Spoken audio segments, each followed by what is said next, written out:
This may be the most important speech I've ever made. I want to provide an update on our ongoing efforts to expose the tremendous voter fraud and irregularities which took place during the ridiculously long November 3rd elections. We used to have what was called Election Day.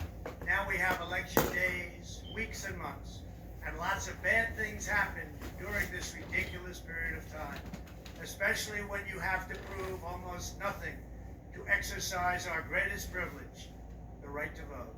As president, I have no higher duty than to defend the laws and the Constitution of the United States.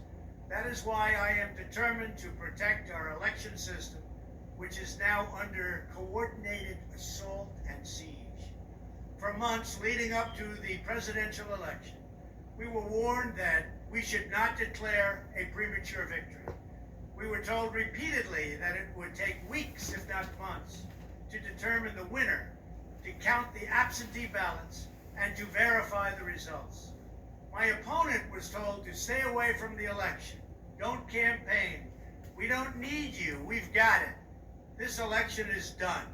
In fact, they were acting like they already knew what the outcome was going to be. They had it covered, and perhaps they did, very sadly for our country.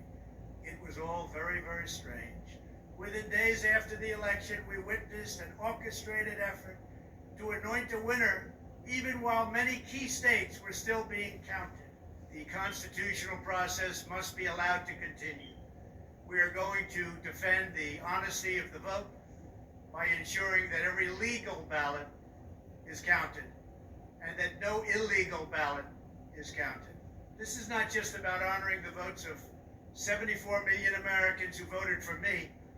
It's about ensuring that Americans can have faith in this election and in all future elections. Today I will detail some of the shocking irregularities, abuses, and fraud that have been revealed in recent weeks. But before laying out just a small portion of the evidence we have uncovered, and we have so much evidence, I want to explain the corrupt mail-in balloting scheme that Democrats systematically put into place that allowed voting to be altered, especially in swing states, which they had to win. They just didn't know that it was going to be that tough because we were leading in every swing state by so much, far greater than they ever thought possible. While it has long been understood that the Democrat political machine engages in voter fraud from Detroit to Philadelphia to Milwaukee, Atlanta, so many other places. What changed this year was the Democrat Party's relentless push to print and mail out tens of millions of ballots sent to unknown recipients with virtually no safeguards of any kind. This allowed fraud and abuse to occur on a scale never seen before. Using the pandemic as a pretext, Democrat politicians and judges drastically changed election procedures just months and in some cases weeks before the election on the 3rd of November. Very rarely were legislatures involved, and constitutionally they had to be involved, but very, very rarely, and you'll see that as we continue to file our suits. It's constitutionally absolutely incorrect what took place, even from a legal standpoint. Many states, such as Nevada and California, sent millions of live ballots to every person on their voter rolls, whether those individuals had requested ballots or not, whether they were dead or alive. They got ballots. Other states, such as Minnesota, Michigan, and Wisconsin, instituted universal absentee balloting right in the middle of an election year, sending absentee ballot request forms to all voters on all rolls. It didn't matter who they were. This colossal expansion of mail-in voting opened the floodgates to massive fraud. It's a widely known fact that the voting rolls are packed with people who are not lawfully eligible to vote, including those who are deceased, have moved out of their state, and even are non-citizens of our country. Beyond this, the records are riddled with errors, wrong addresses, duplicate entries, and many other issues. This is not disputed. It has never been disputed. Dozens of counties in the key swing states have more registered voters on the rolls than they have voting age citizens, including 67 counties in Michigan. All of this is evidence. In Wisconsin, the state's Board of Elections could not confirm the residency of more than 100,000 people, but repeatedly refused to remove those names from its voter rolls before the election. They knew why, nobody else did. I knew why. They're illegal voters. It is a travesty that in the year 2020, we do not have any means of verifying the eligibility of those who cast ballots in an election, and such an important election it is, or determining who they are, whether they live in the state, or whether they are even American citizens. We have no idea. We have in all swing states major infractions or outright fraud, which is far more in numbers or votes than we need to overturn the results of a state. In other words, in Wisconsin, as an example, where we were way up on election night, they ultimately had us miraculously losing by 20,000 votes.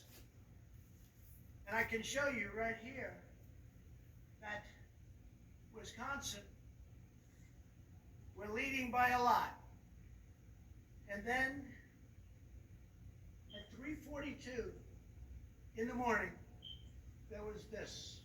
It was a massive dump of votes. Mostly Biden, almost all Biden. And to this day, everyone's trying to figure out, where did it come from? But I went from leading by a lot to losing by a little. And that's right here. That's at 3:42 in the morning. That's Wisconsin. A terrible thing. Terrible, terrible thing.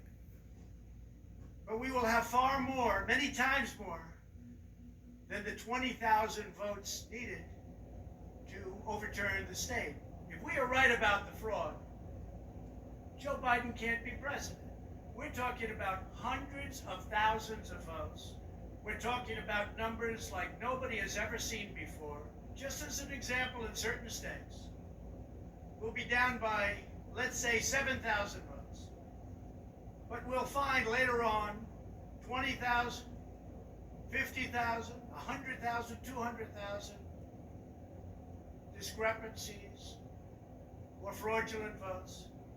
And that includes votes that went through when they were not allowed to be seen by Republican poll watchers because the poll watchers were locked out of the building.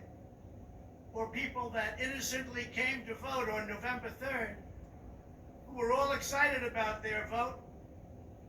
They were happy. They were proud to be citizens of the United States of America. And they went up and they said, I'd like to vote. And they were told that they can't vote. I'm sorry, they were told.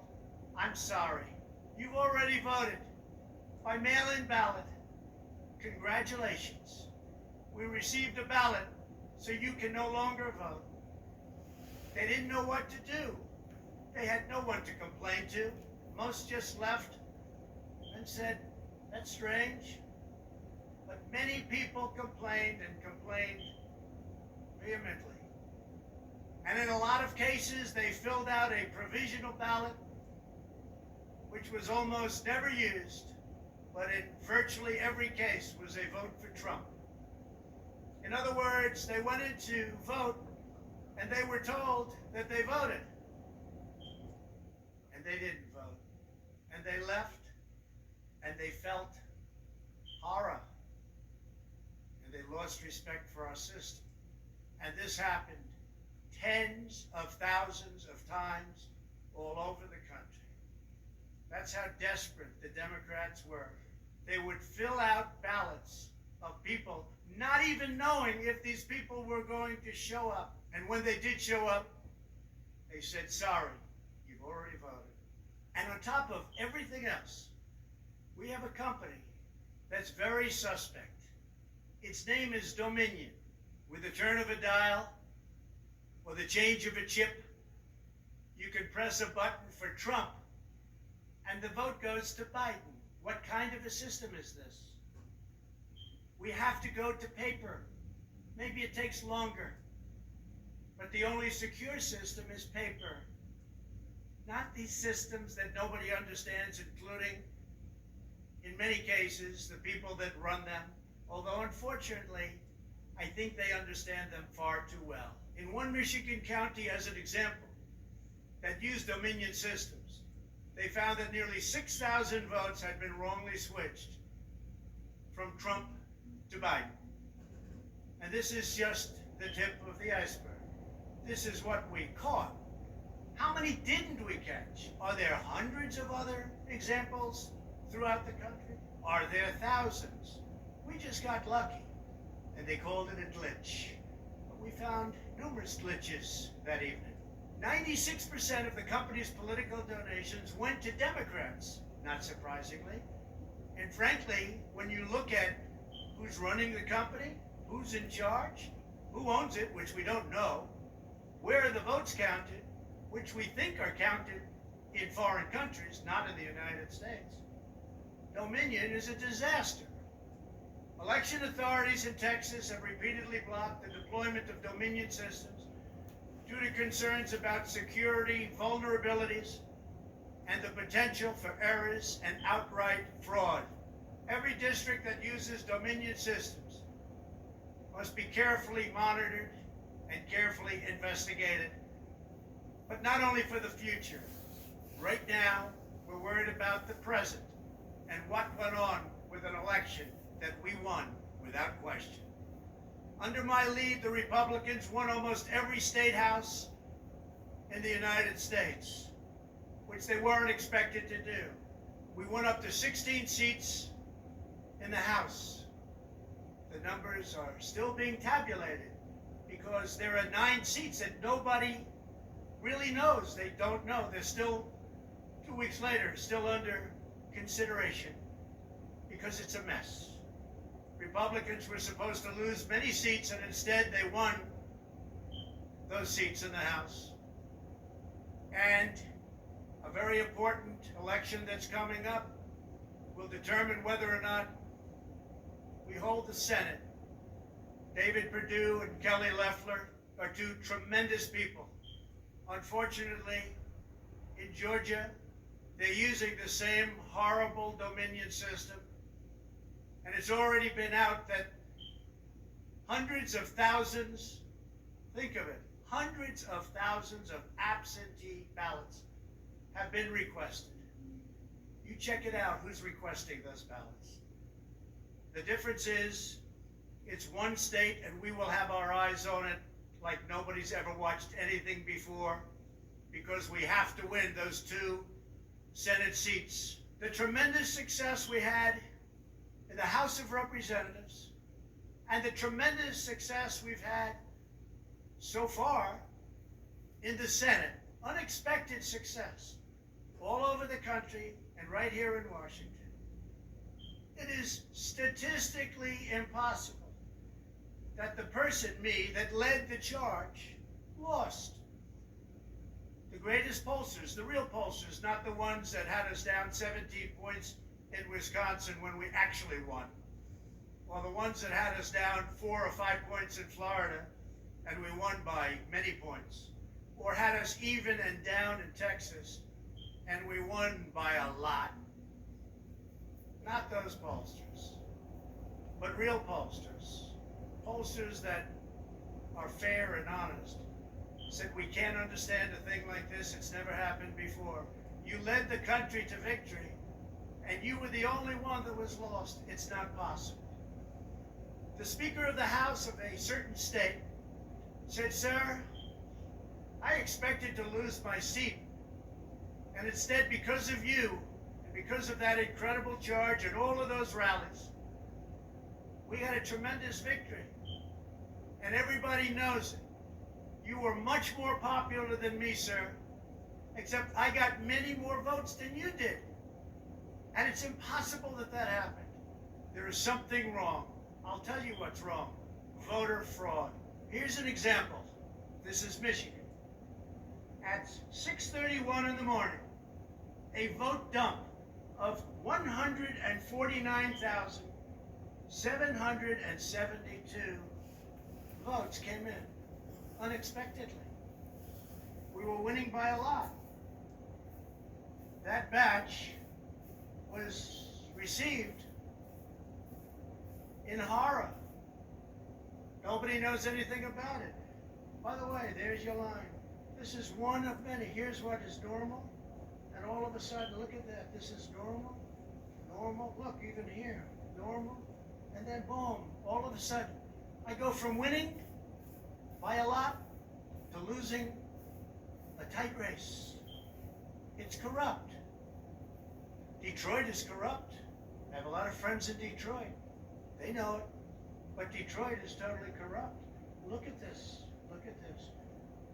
That's at 6:31 in the morning. Unexpectedly came in. In the recent recount in Georgia, which means nothing because they don't want to check signatures. And if you're not going to check signatures in Georgia, it doesn't work. But we have a Secretary of State and a governor who made it very difficult to check signatures. Why? You'll have to ask them. But without a signature match or check, it doesn't matter. They found thousands and thousands of votes that were out of whack, all against me. This was during a recount that I didn't even think mattered. They found many thousands of votes, and that recount didn't matter. The one that matters is the one that's going on now. That because of the fact it's so close, they had to, by law, give another recount. But the recount has to be a recount where they check the signatures. Otherwise, they're just checking the same dishonest thing. It won't matter. In this case, the signatures on envelopes are the only thing that is relevant.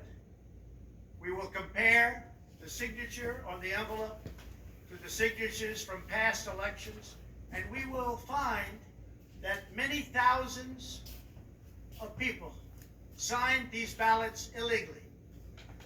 The Democrats had this election rigged right from the beginning. They used the pandemic, sometimes referred to as the China virus, where it originated,